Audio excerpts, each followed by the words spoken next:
কুড়িগ্রাম ৩ আসন হতে নির্বাচিত মাননীয় সদস্য জনাব মাহবুবুল আলমকে তার জরুরি জনগুরুত্ব সম্পন্ন বিষয়ে মনোযোগ আকর্ষণে নোটিশ পড়ার জন্য আহ্বান জানাচ্ছি।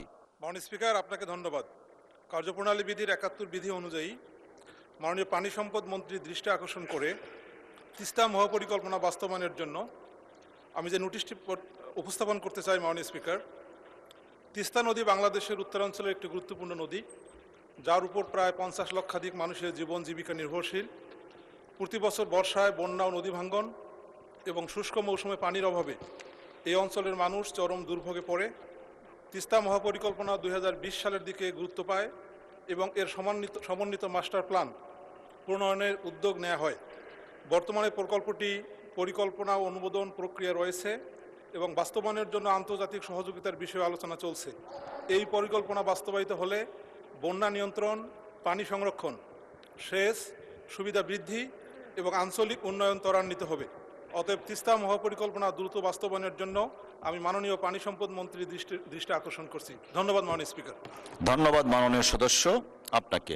মাননীয় পানি সম্পদ মন্ত্রী জনাব মোহাম্মদ শহীদুদ্দিন চৌধুরী এনিকে এই বিষয়ে তার সংক্ষিপ্ত বিবৃতি প্রদানের জন্য আহ্বান জানাচ্ছি। মাননীয় স্পিকার, আপনাকে ধন্যবাদ। মাননীয় সংসদ সদস্য কুড়িগ্রাম ৩ মোহাম্মদ মাহবুবুল আলম অত্যন্ত গুরুত্বপূর্ণ নোটিশটি উত্থাপন করেছেন এবং তিনি তার নোটিশে উল্লেখ করেছেন যে তিস্তা নদী বাংলাদেশের উত্তরাঞ্চলের একটি গুরুত্বপূর্ণ নদী, যার উপর প্রায় ৫০ লক্ষাধিক মানুষের জীবন জীবিকা নির্ভরশীল।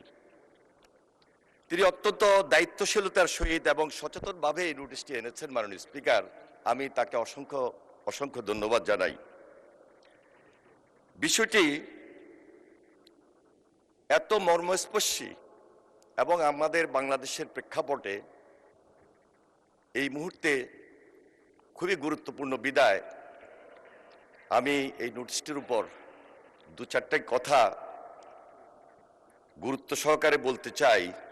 যে তিস্তা নদী উত্তরাঞ্চলের মানুষের জীবন জীবিকার জন্য এতই যে গুরুত্বপূর্ণ, সেটা ভারত হতে বাংলাদেশের মধ্যে প্রবাহিত তিস্তা নদীর বর্তমান যে অবস্থান, এটা সম্পূর্ণভাবে একটা বিপরীতমূলক অবস্থানে দাঁড়িয়েছে মাননীয় স্পিকার, যেটাকে আমরা বলতে পারি বৈপরীত্যপূর্ণ। তিস্তা নদীর উজানে বাঁধ দেওয়া সহ নানা সীমাবদ্ধতার কারণে শুষ্ক মৌসুমে নদীর পানি প্রবাহ মারাত্মকভাবে কমার জন্য অনেক স্থানে পানি প্রবাহ প্রায় শূন্যের কাছাকাছি নেমে আসে, যার ফলে তিস্তা সেচ প্রকল্প সহ কৃষি কার্যক্রম ব্যাহত হচ্ছে।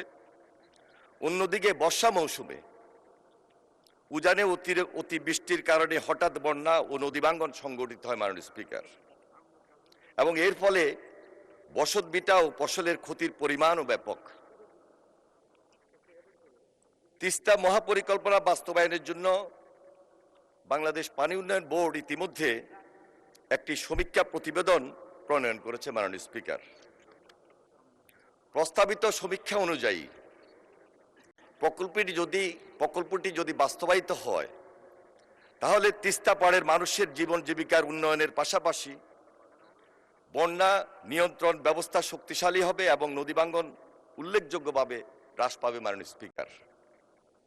এর পাশাপাশি শুষ্ক মৌসুমে পানি সংরক্ষণ সেচ সুবিধা বৃদ্ধি পাবে, কৃষি উৎপাদন বৃদ্ধি এবং ফসলের বহুমুখীকরণ সম্ভব হবে, নদী তীরবর্তী এলাকায় অবকাঠামোগত উন্নয়ন তথা রাস্তা, সেতু, বাঁধ নির্মাণ হবে, কর্মসংস্থানের সুযোগ সৃষ্টি হবে এবং দারিদ্র্য হ্রাসে সহায়ক হবে মাননীয় স্পিকার। নৌ যোগাযোগ এবং আঞ্চলিক বাণিজ্যের সম্ভাবনাও বৃদ্ধি পাবে। সামগ্রিকভাবে উত্তরাঞ্চলের টেকসই ও সমন্বিত আঞ্চলিক উন্নয়ন নিশ্চিত হবে, এই মর্মে সমীক্ষা প্রতিবেদনের মতামতে উল্লেখ রয়েছে। মাননীয় স্পিকার, দাখিলকৃত সম্ভাব্যতা সমীক্ষার কারিগরি ও আর্থিক বিষয়সমূহ বিভিন্ন পর্যায়ে পরীক্ষা নিরীক্ষার কার্যক্রম বর্তমানে চলমান রয়েছে। তিস্তা মহাপরিকল্পনায় জনগণের জন্য ইতিবাচক সকল কিছুরই বাস্তবায়নে সরকারের পক্ষ হতে আন্তরিক প্রচেষ্টা অব্যাহত রয়েছে। মাননীয় স্পিকার, আপনাকে ধন্যবাদ।